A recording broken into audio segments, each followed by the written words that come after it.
All right, Evan. Welcome to People of Utah. Thank you. I'm excited for you, bro. So let's start with where you're from. I know you're not from Utah originally, and what you're doing with this, like why you're in Utah right now. Yeah, so I'm from Las Vegas.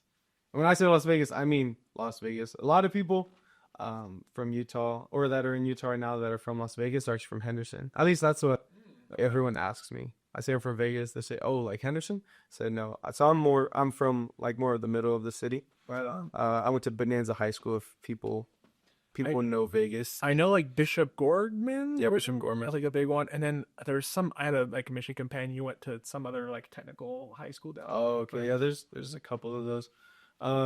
But it's like Summerlin is like the west side where like Palo Verde, there's a lot of members of the church in Summerlin, in Centennial Hills, and in Henderson. Okay. I feel like. But they're all over the city. I mean, they built the second temple. But I'm in Utah because I go to school here now. And I've been here for I started school with fall of 2020. So I've just been here since, and it's been a cool place. Right on. What made you choose to come to BYU? Yeah, I actually wasn't super planning on it, like out of high school. Um, After my mission, I actually wanted to play college football. So I looked at SVU, took a visit there like as soon as I got home, Southern Virginia University, D3 school. Realized it was way more money than I wanted to spend to go play football. So I looked around closer and actually tried out for Snow College. Mm-hmm. So I went to Snow College. I was able to play football for 2 years there. When I say play, that's pretty light. There's a whole thing about Snow. Like Snow, they're a really good JUCO, like one of the top JUCOs in the country I really every year. for football. Yeah, Right. and so like the year I was there, we went to the national championship. We lost by like a couple points, but that just shows you how good that team was. So I walked on the team. Um, I was there. There's 120 guys on the team, maybe like 70 suit up or play. So it's a whole interesting thing. I got to see the reality of like college sports and what it's like. I mean, you could be one of the best athletes at your high school, but then you go to college and like you're competing against so many other people who are like way more experienced at a position than you are. Interesting. So, So, what position were you? so they put me at running back. Although in high school I was way more comfortable playing linebacker, but I'm only 5'6". Yeah, yeah, yeah. I mean, people see me, they're like, "Man, you got the build for a running back or a linebacker." It's like, yeah, but in college you got to have the height too. Yeah. So there was that. But yeah, so I went to Snow for 2 years, and then I got my associates, and then I decided to come to BYU mostly for cheer because I also got into cheer while I was there, and that was a whole awesome experience too. And yeah, it's been one of the best decisions ever, which Okay. has been super cool. Yeah, that's how I came across you, right? That's like your biggest online presence is your cheerleading stuff. So when did you? It wasn't in high school. That was in college. You got into cheer. Yeah, mostly. So it was a little bit in high school. Actually, I posted something about it on it was on Instagram, Facebook. When I post on Instagram, it goes directly to Facebook. But Yeah. my coach is like, "You did cheer for more than a month." I'm like, "Not really." So basically, the super short story was, I was a freshman, my brother was a junior. Um, his friend's parents were the cheer coach. The mom was the cheer coach. The dad was like the assistant, but basically cheer coach as well. And he was super cool, like super cool people. So my brother, he was cheering. So I did football and wrestling. That's like what we did. And then in the little time off, they asked him to come like help because cheer cheer teams always want guys to join because it's just like helps the cheer team, uh, with stronger people. Yeah, there's no shortage of girl cheerleaders, right? It's all Yeah. no shortage in the male cheerleaders. Yeah, and having guys on the team, like, there's a lot to benefit from. Anyway, so like my brother did it for a little bit, and then I did it for like a couple weeks, like my sophomore year, just to help with a certain competition. And then going into my senior year, after I was done with wrestling, I was going to the track season, and then I was like, I can get a free Disneyland trip if I do cheer again. Nice. So right after wrestling, I did what I think was a month because if wrestling ends in like February, competitions in March, maybe like a month and a half, but like a month of cheer. And I had 9 other guys on the team with me. Most of them played football with me too. So it was a really fun vibe. So that was like my introduction to cheer. But then again, I never imagined I'd cheer in college. I went on a mission. I came home, went to go play football. At the JUCO, you got a little more free time. So I met a guy on the cheer team, and he's like, "Yo, come to open gym." And I was like, "Okay, I've got nothing going on." So I went to open gym, through some people, and then like I guess at that moment I was like, this would be a fun hobby to kind of learn on the side. But I was really invested in football, And because again, JUCO, it was a lot less like time consuming as far as football went. I actually was able to cheer and play football at the same time. Not cheer at the football games, obviously, Right. but my schedule was like I wake up at like 5:30 for 6 a.m. lifts for football. Lift from 6 to 7. Then I go to cheer practice from 7 to 9, and then school with like breaks and stuff. School from basically 9 to 2. Meetings for football from 2:30 to 5, and if there is a basketball game, basketball from that till like 9, and that was for like Dang, dude. that's That's a insane. semester.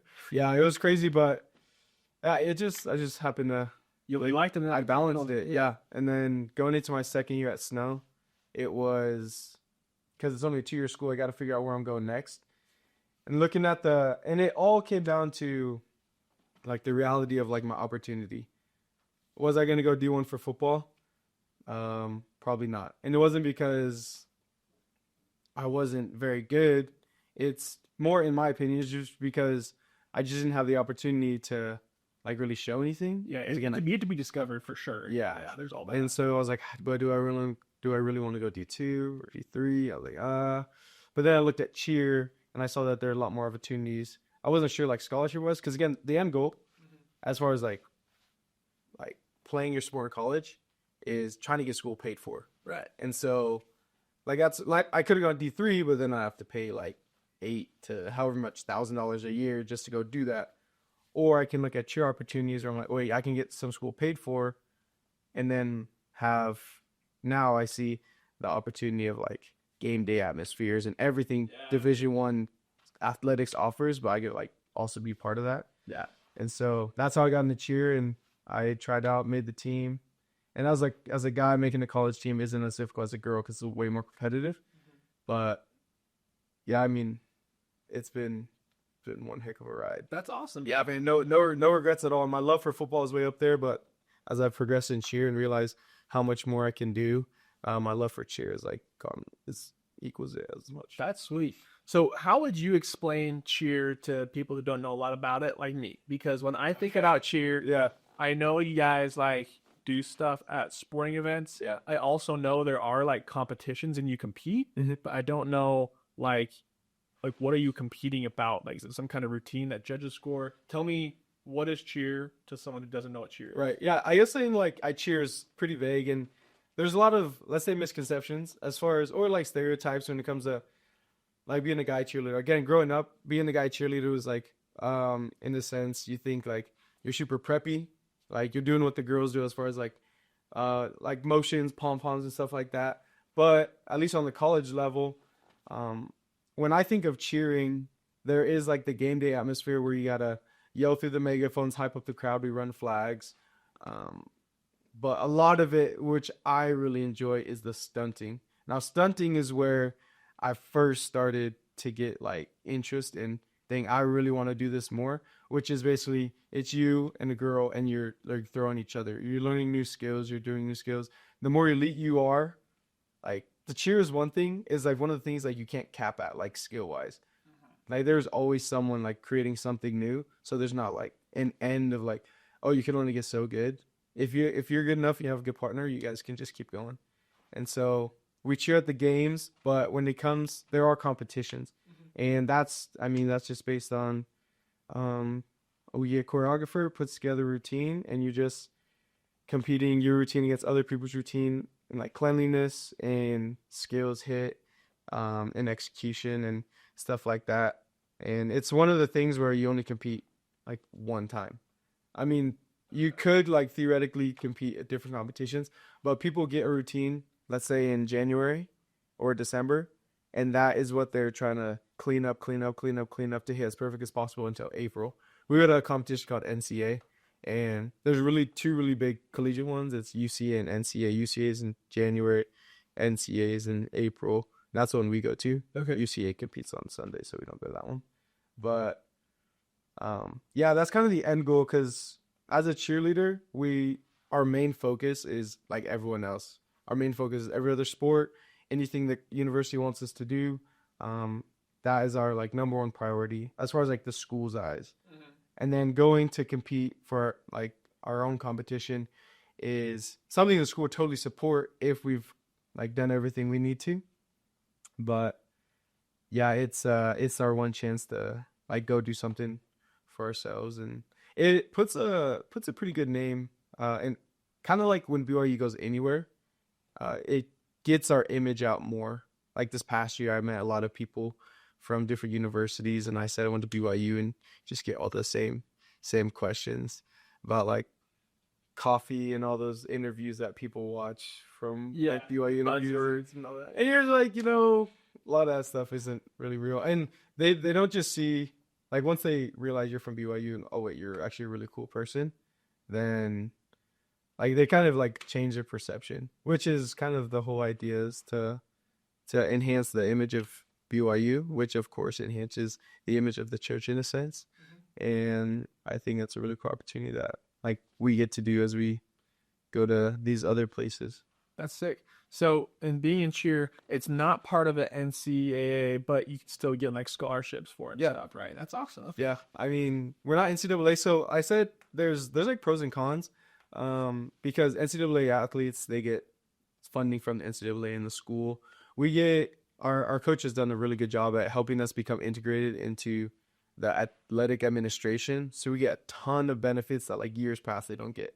So, like honestly, if I were to like share everything that we get, not just from the school, but also from the effort my coach has made from like getting donations, like her own personal fundraising from like donors, it's like full blown. Like it's super awesome. And it kind of just goes based on um either your role on the team, if you have like a leadership position, or that's like a captain or like a secretary, uniform manager or equipment manager, stuff like that, and then time on the team. But everyone has at least a little bit of something. And now going to BYU, that's nice because tuition actually isn't super expensive. So it does make a big difference. So yeah, there is like scholarship opportunities to pay towards school. But then we get the nutrition center, which is a place we can go in the mornings to get kind of like a snack slash meal that we can have throughout the day. That's true. All the facilities, probably working out, you get everything. Yeah, we get the student athletic center. We get advisors from the athletic department. We get a $12 swipe a day for food. So I mean, I don't really buy groceries during the school year. No, it's the perks are insane. And then I get to travel the country, sometimes the world. And so you go, is it just with the football team or do you go with the basketball team too? Or? So we go to away games with football, and it divvies up between the team. We have 46 people on the team or 48. Oh, dang. We have a big team. And so it divvies up depending on seniority and how many people get how many games and whatever. But we go to all the away games. And then for basketball, we go to the tournaments. So Big 12 tournament, NCAA tournament. That's sick, dude. Because they travel so much so, but we go to the tournaments and yeah, those are a blast. That's pretty fun. Traveling is probably one of my favorite things. I think if I was a part, that'd be the coolest thing for me. It's sick, dude. But the nice thing is like we leave on like for football, we leave on a Friday. The team leaves on a Friday too, but we go through Salt Lake, but it doesn't matter. Like we leave on a Friday, we get there Friday night, and then if you're caught up on your homework, it's super nice because we go out to eat somewhere and then if the game's a night game, it's nice because we get to like spend the day, I don't know, exploring whatever city we're in, and then we go cheer at the game. Hopefully we win, which we did this a lot this past year, and then the team normally goes home that night, but we leave the next day. Nice. And so instead of rushing to get on the charter plane, we get to go back to the hotel, relax, maybe go out and eat again. Yeah, it's definitely it's awesome. It's good. Yeah. So what's like one of your favorite trips you got to go on for an away game in all your cheer career? Well, I'll make a quick little list and then go off that. Yeah. So some of my favorite games, Arkansas was super fun. When we played Arkansas, we beat them. That was cool because I'd never been SEC.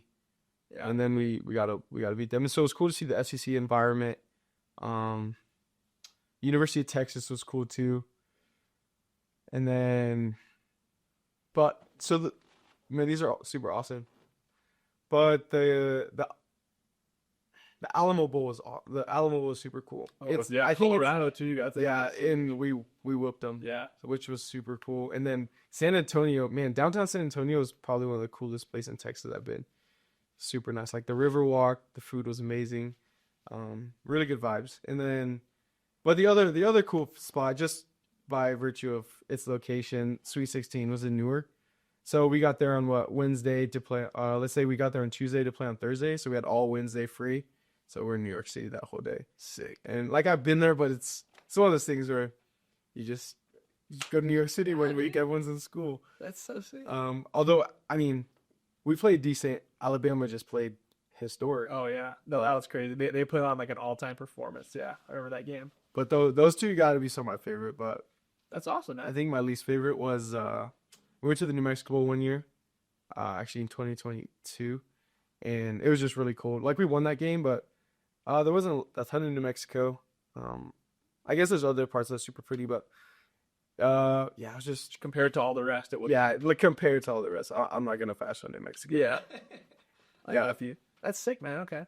So tell me, like, I mean, I know post college kind of how the path works for football and basketball, but what about cheer? Is there like an organized thing? Like, I don't know, do you get to get picked by some NFL team or apply to them, or how does that all work? Yeah. So from what I know, I actually don't know a ton about the other competitive competitions because there's college cheer, then there are for lack of a better term, I could just say clubs. There are a ton of like different clubs. Like independent organized, just Yeah. cheering clubs. Okay. There's like I guess you can call them like all-star. There's like all-star cheer teams. And these are people who like there's tons of them, like from little kids to like grown-ups. So I guess from what I've seen, what's next is there's nothing I would say like full-time professional That you know of. that I know of, and I could be wrong, but they are from what advertisement I saw at this last national competition. They're trying to start professional cheerleading. I don't really know what that is or what that looks like or how that would make money. There's a ton of money that goes into cheer, like cheerleading, kind of like dance and lots of things. It's so expensive to be in. But I mean, I don't really see how like one can profit off doing that as like a living. Maybe like, of course, a side job as a hobby and then maybe some money. But I couldn't see it as like something super long term. So do you think your cheer career is ending at BYU? Are you considering stuff in the future? Yeah, that's a good question. Past college, I don't think so because I don't know because to go because I'm not paying to be a college cheerleader, Sure. but like to go do the next level like all star and stuff, unless you like get it paid for, but I don't tumble. Here's the thing: a lot of these guys, not that tumbling is the most necessary. A lot of these guys they can stunt and tumble, and those are the people who get on like Team USA and compete at like international cheer competitions and stuff like that. And that's not something I do, and so that is like a little barrier. But I think the next step, if I wanted to, is like in a sense like a sort of coaching, like private coaching, like coaching cool. privates, like Yeah. teaching people one-on-one or like hosting clinics. And from like what I see on social media, people I follow, there's a lot of big people who like travel the world for this kind of stuff. Granted, they're really, really good. And I mean, I can get to that point eventually. Well, plus, like, I'm sure any high school in Utah would be lucky to have like a collegiate cheerleader, like help out with whatever they need to do. Like, you could totally teach all these kids who want to do cheer in high school and Yeah. stuff. So Well, that's legit. because there's group stunning, which is like the 3 bases and then the flyer, and then there's what I do, partner stunning. And I know a little bit about group stunning, but I obviously know a lot more about partner stunning. And that's actually a good point because I think tomorrow, me and a couple of my teammates we're just asked to go help do a clinic at one of the high schools. Right. And the girls are really going to focus on the group stunt. But this is the really cool part that I love about cheer and that I am a lot more invested in is growing the sport for guys. And because like I see where I've come from and like what I'm doing now and to see like that's an opportunity for lots of guys and not just you can come unexperienced and like have these same opportunities, but I want to like grow the skill set so that it just grows and like people's interests. Yeah, Like, it's not just something you do, but it's something that you can do really well and like get really good at. And so there's some guys on this team, and I'm helping them, and it takes a long time. Like it did not happen even in 1 year for me to like figure it out. It takes a long time unless you're like a phenom, but Yeah. that's with everything. Right on, man. But yeah, it's cool to help high schools, help with coaching, and of course like there's a whole content creation side where if you just do really cool stunts and posts, there's lots of people who they have hundreds of thousands of followers and they just post Yeah, I stunts. make money off the internet for sure. And so like that's always an opportunity. Like it'd always be cool to make it full time, but I mean, hey, anything on the side is fun. I get it because at the end of the day, it's just a really fun hobby to do. Love that. Good for you, dude. You have to enjoy it. So, I know a lot of your content, or that's how I came across you and stuff. A lot of your content's about cheer and stuff. When did you start making content? And I don't know, what's your plan and journey with that bit? So I actually believe I social okay. I'll start with my how I see social media. Okay. So I got home from a mission and TikTok became a thing. I actually don't know when it became a thing, but when do you know when I don't know, because same thing for me. Like, it was not a thing when I was on my mission, and I came home and suddenly TikTok's the biggest thing. I'm like, Yeah, dude, because I can run you about it. I came home in 2019. So That's it. Yeah. like in December. So I got home and like TikTok's a thing. But I mean like through Instagram before, I mean you just see people post and whatever. And I never like saw myself doing that. And then I was one of those people like I'm never getting TikTok. And then I end up getting it and it's just entertainment or whatever. And I like posted a couple times, but I was super self-conscious about just because I don't know, you just see all this big stuff and you're like, I will never be on that level. And so you just don't ever post. Like self-consciousness just got the best of me, and it still does at sometimes. But I actually started posting more on TikTok when I was at Snow College, and there's just like random, I guess like niche BYU, Utah. Even though I like barely knew anything about BYU, but it's just like niche stuff about like funny stuff about church culture or Utah, or just like stuff I saw around. Yeah. And so I started posting more on that. And Instagram was strictly just like life update. If it was a video of like a cheer stunt, it's like, oh, a new stunt. If it was a cheer about like a lift, it was a PR. Because in my mind, they're like, if I've already done this, why would people want to like see me do it again? I don't know, Yeah, I get you. And so like it's not that cool because they've already seen me do it. But then Instagram became more like TikTok, where it wasn't really what you post because your followers aren't going to see everything, and it just goes into the algorithm. Because I don't know, I feel like now that you like the more you post, it's like obviously you keep your followers in mind because that's why they kind of follow you because the stuff you post. But you're really posting for the algorithm to like hopefully the algorithm picks it up and it goes to like 95% of the people don't follow you or whatever. Yeah. But I've been posting on TikTok and it's been really fun.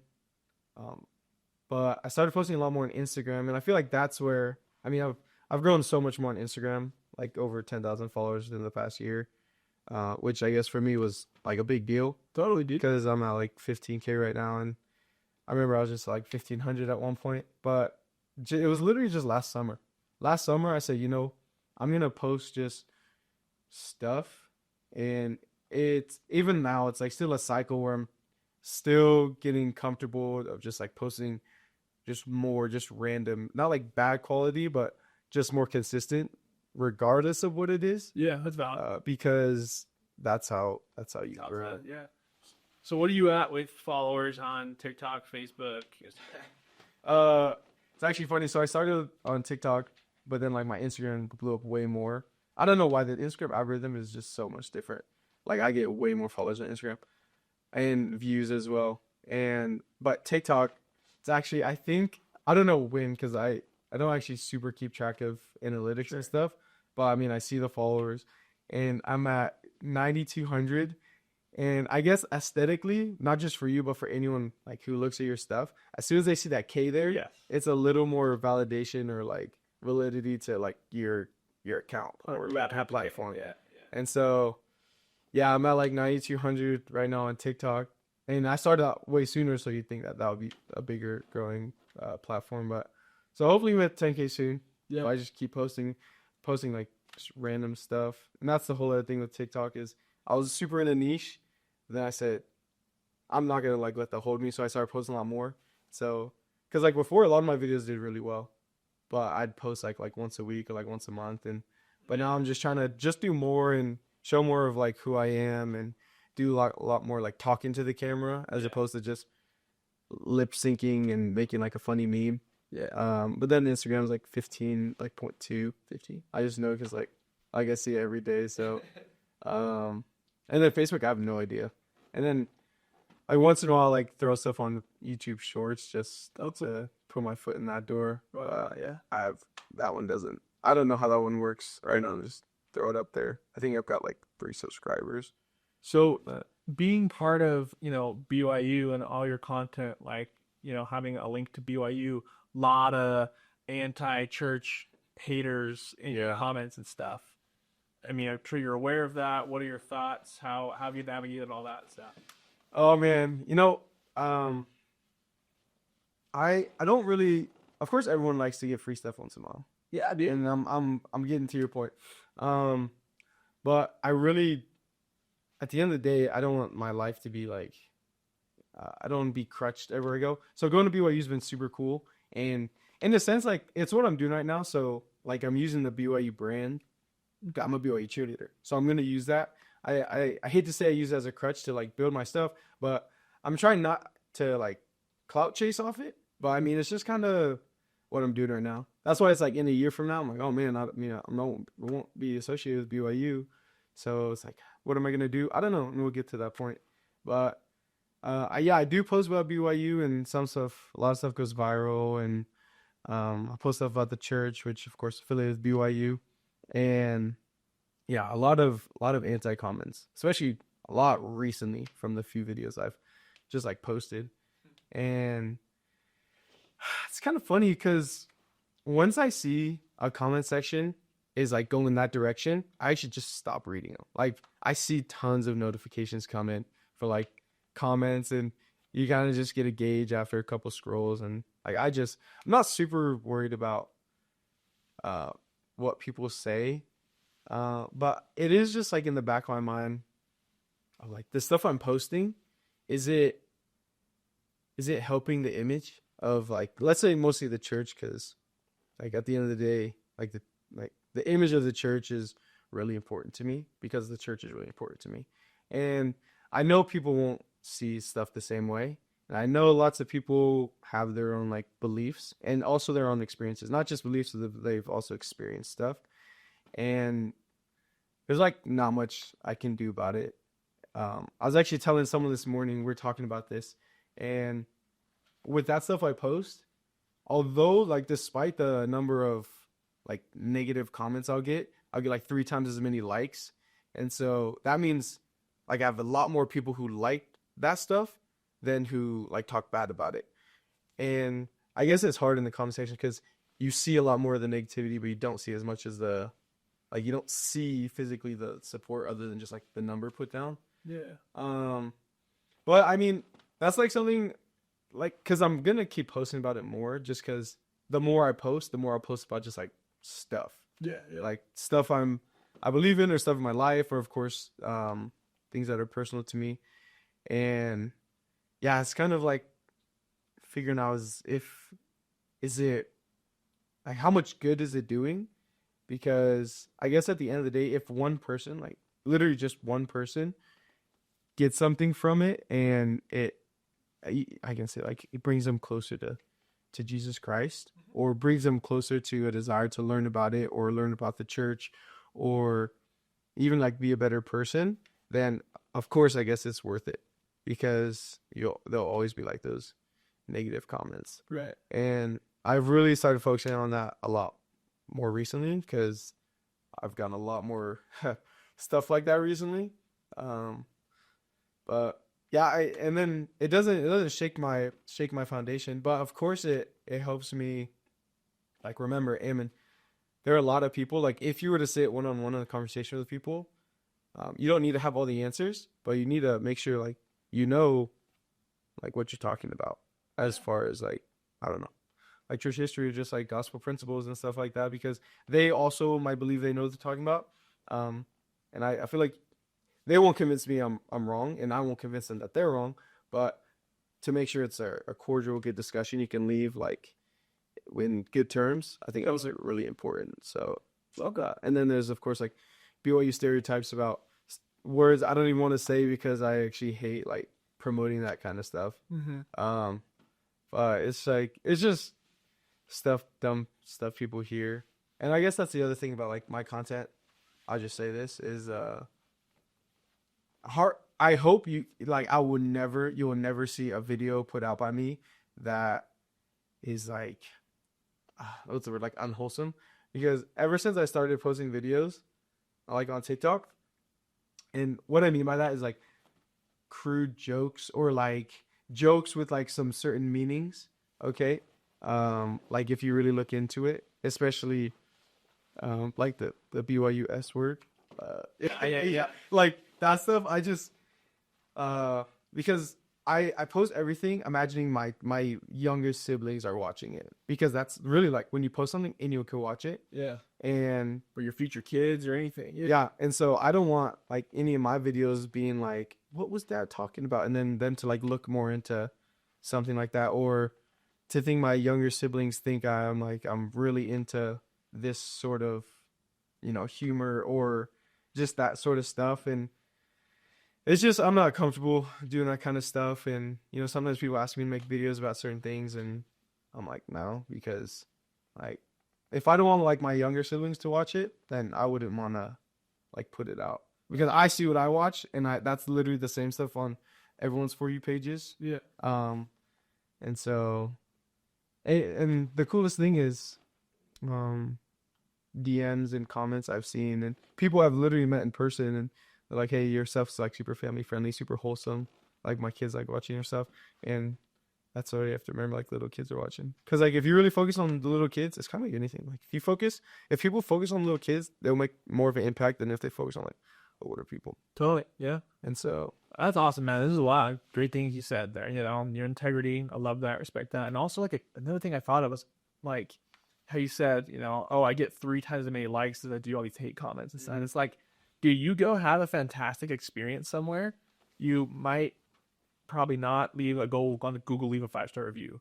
But if you have like a terrible experience, you're definitely gonna leave a bad review, right? And so it's like there's a lot more good experiences that happen. yeah, But if you go look at like the reviews on Google or something, like most of the people who feel so inclined to speak up have something bad to say.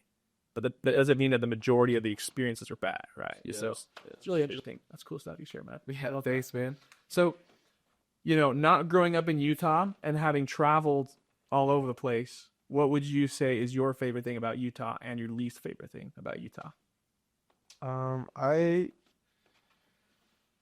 like the weather here a lot, apart from the snow. So, like, the reason I like the weather is it doesn't get as hot as Vegas, Yeah. and so like then it's really nice. And then you get the seasons, you get the beauty of like the change of like the leaves. The mountains are incredible. Yeah, but then like the snow, but then being from Vegas, it gets cold, like not below freezing, but it gets like cold enough, and it's like the desert cold, so Yeah. it manages to be even colder. But the snow's cool on the mountains. You keep it on the mountains, but like once it becomes an inconvenience to like the speed of traffic or just like anything like that, that's when I'm like, okay. Yeah, I can definitely skip on that, and I know lots of people who feel the same way. Anti-snow. Okay. Yeah, as well. Like it's cool, but just like honestly, if it was just like not on the roads, if it just magically like snowed and it never was on the roads, If you didn't have to shovel, if you didn't have to drive with it, yeah, I'm with weather, you. yeah. Man, but yeah, so weather's got to be like one of my favorite things. It's really pretty here. Um, one of the things I don't like, man, uh, it's kind of hard to say right now, but yeah, I just feel like it's weird. Like ever since I moved up here, I feel like I literally like was, I don't say born again, but like literally started a whole new life. And so, like, obviously, I remember everything from Vegas, but it feels like it was a dream, which is like super strange to say. A lot of people, they have ties to like high school and middle school, and I still have those memories, and I have a couple great friends there. But yeah, I don't know. I just came here, started fresh, and I don't really have a ton of bad things to say about it. That's valid too, bro. You're a Utah lover. That's great. We love Yeah, that. I do like it a lot. There's um yeah, I don't know. That's good. That's good to hear, man. Okay. What would you say, like, having traveled all over, and would you want to stay in Utah long term, or would you want to live somewhere else? You think Utah's like your permanent place, going back to Vegas? uh yeah, honestly, where it depends on hopefully my future career, whatever that is, Yeah. where it takes me. But no, that's actually a good point. But since I have traveled all over, I've been in the Midwest. There's something about like living on the mountain. Where are you from? Spanish Fork, dude. Okay, Yeah. yeah. There's something about living on the mountains that it's really hard to leave them. And like the Midwest, no mountains. It's more difficult. I mean, there's probably pros and cons anywhere you live, but no, I really like Utah. Um, Actually, I am surprised for as much as it snows. Maybe it's just for the last few years. It doesn't like snow as much as like Minnesota or like Sure. up there. And so, as much as I don't like snow, it's not actually too bad. Okay. Like there's a lot of like days where like it might not snow, but no, I like Utah a lot. I said if I move back to Vegas, so I was from the central part, and if I move back to Vegas, I definitely try to live on the outskirts, which are like the nicer area of town. Yeah. Um, Yeah. for obvious reasons. Just because, like, I grew up, I don't know. It was like normal for me, but like some might call it ghetto. Like, especially people from here might go down there, like, wow, this place is ghetto. But I also knew way more ghetto places, in Vegas.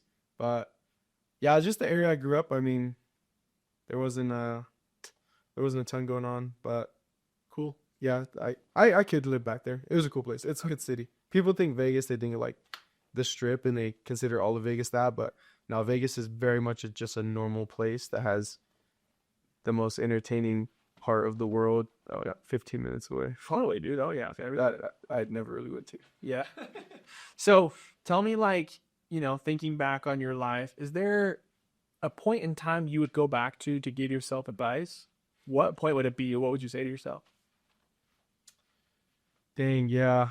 Oh man, this is a great question because sometimes I do think back on high school and like middle school because those are like I really enjoyed middle school. I really enjoyed like I never had super bad experiences because I was I was really good making friends. I was like well known in high school, like doing sports and stuff, just like whatever. But just going back to those years, if I could just say, just like be more confident, because like I said, self consciousness is like such a real thing, and people see me, especially like they see me post, and they see like what I look like, I was gonna say they see your freaking jacked muscle, dude. and they're like, man, this guy is like maybe even like full of himself or like super confident. And like around my family, I'm like obviously super open and have like no filter of like how much I express myself and like my energy, um, or like my opinion as well. But I'll just say, um, man, Would you say that like one of your weaknesses is caring a lot about what other people think, or is that something you're working towards a lot, or is uh, that something you're doing good on? That's the advice you give to you. yeah, I'm a lot better at it right now. Like Okay. the fact that I'm just like posting stuff more, which could be intimidating because like with the comment section, you're literally like saying write whatever you want about me like in the comments. Yeah. And sometimes people do that. But I just like want to be more confident in just like yourselves, be more outspoken. Um, I was like always worried, and like this is kind of true now. Oh, like always worried about like not knowing what's next. And so like kind of right now it's like the same thing as I don't really know what's next, but just I don't know, something like just go full in with everything. Try everything. But I think one of the bigger things is I'm good at meeting people. I have good energy with people, like very friendly, but it's like something like try to have more lasting, meaningful friendships in high school because I would like really stay like I stayed home a ton. Like I don't know, like people go just on the weekend, and I just feel like I wouldn't fit in. And I think like that's the thing. Like I see a lot of people that are very outgoing, have big friend groups. Not that having a big friend group is important or like even necessary, but a lot of times I'll just like shut myself off from like going out and doing stuff. There's like other variables or factors in there as well that like having a big family, transportation, everyone like was far away that like were my like people I would associate with. Yeah. But yeah, I had like three close friends and I like wasn't super like I didn't go out and do a ton of stuff. And like right now I kind of regret that because I mean, lots of people they have lots of experience doing I don't know, like going and having fun with their friends and I didn't really do that a lot. And so now it's like, okay, what do you want to do? I'm like, honestly like I don't know, like sitting home sounds pretty good to me. But like going on these like little adventures, granted we don't have like mountains and we're not in Utah, but and I was in the middle of a city, like going out and like doing random adventures. Like I wish I did more of that. I think that's the biggest thing. Like just go out do more adventures. Um, somehow like flip the switch in your brain when like to not worry about what people say. Love that, man. That's great. So maybe that's looking back, looking forward. If you knew you couldn't fail, what would your path be? Career wise, family wise, like what are the biggest things you're hoping to accomplish in your life? If I couldn't fail, this is like one of those questions. Like if you had unlimited money to Yeah. do it, How would you spend your time with your NFL buddy? oh man, this is a so actually love content creation. I mean, I feel like I'm really new to it, and I would, and I am. I'm going to. I'm gonna like I need to put more time in like learning, like and learn about like all the aspects, because I think I'm very much kind of like I'm not super proactive in like a lot of things. And like in the learning, I like, let's say for social media, for example, I do a lot of scrolling, right? But then I'm like, man, I could be creating or like posting or like doing my own thing. But here I'm just like wasting time in a sense. And with the excuse of, oh, you're just like, I don't know, learning what the trends are or whatever. But it's kind of nonsense. But like just being proactive and lots of things, just being more ambitious. If I couldn't fail, I'd be more ambitious in like the social media side because that's kind of where my passion is right now, where I see like it's really fun and something's clicked in my brain recently. Like, don't do what people tell you to do, as far as like, oh, you should.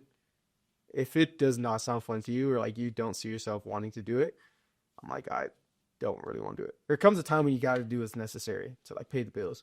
But if you can like get paid or like find a way to make money doing something like you actually enjoy, 100%.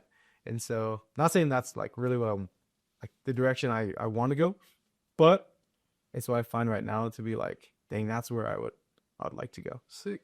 Um, and then yeah, I mean, of course, there's like getting married, hopefully that stuff like getting a girlfriend, those kind of things you can fail. Married? Well, I have to get a girlfriend first, bro.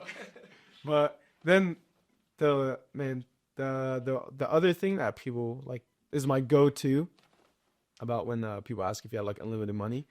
It's of course I would love to help everyone in America as far as like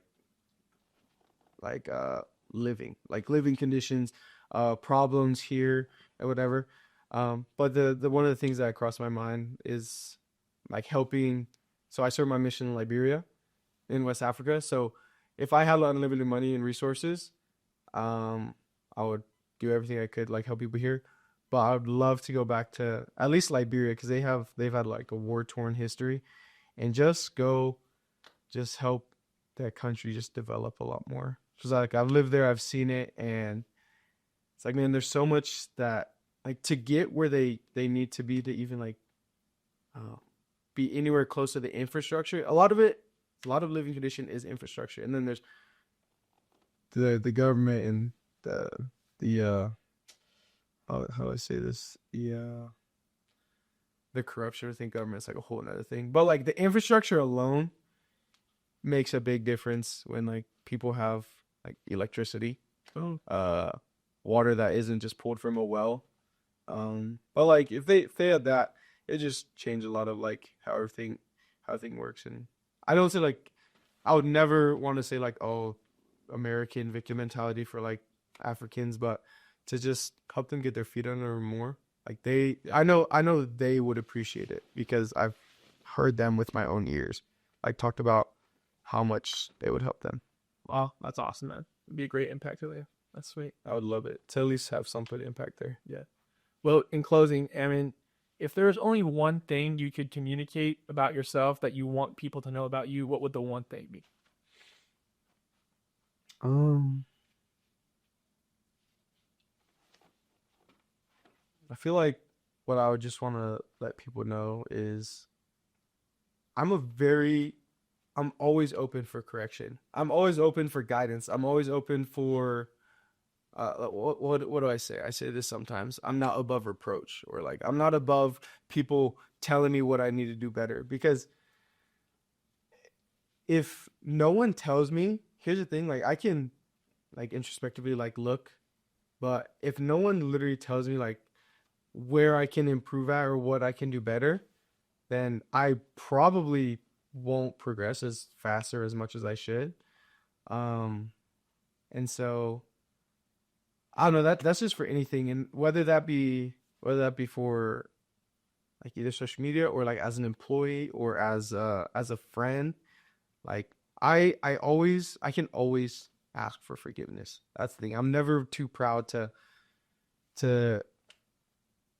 I think I don't need to be forgiven. I can always like introspectively look at a situation, see, okay, I see where they're coming from. I see what I can do better. Let me ask them for forgiveness, or at least just apologize. And then I will take steps for it. And um, yeah, that's just for like on the forgiveness standpoint. But I'm I'm able to be told things, like look at them, make adjustments. Um, but I just I have to be aware. I have to be made aware. 100%. But yeah, and I'm a nice, fun guy. At least I hope so. Yeah. And I really just want what's best for people.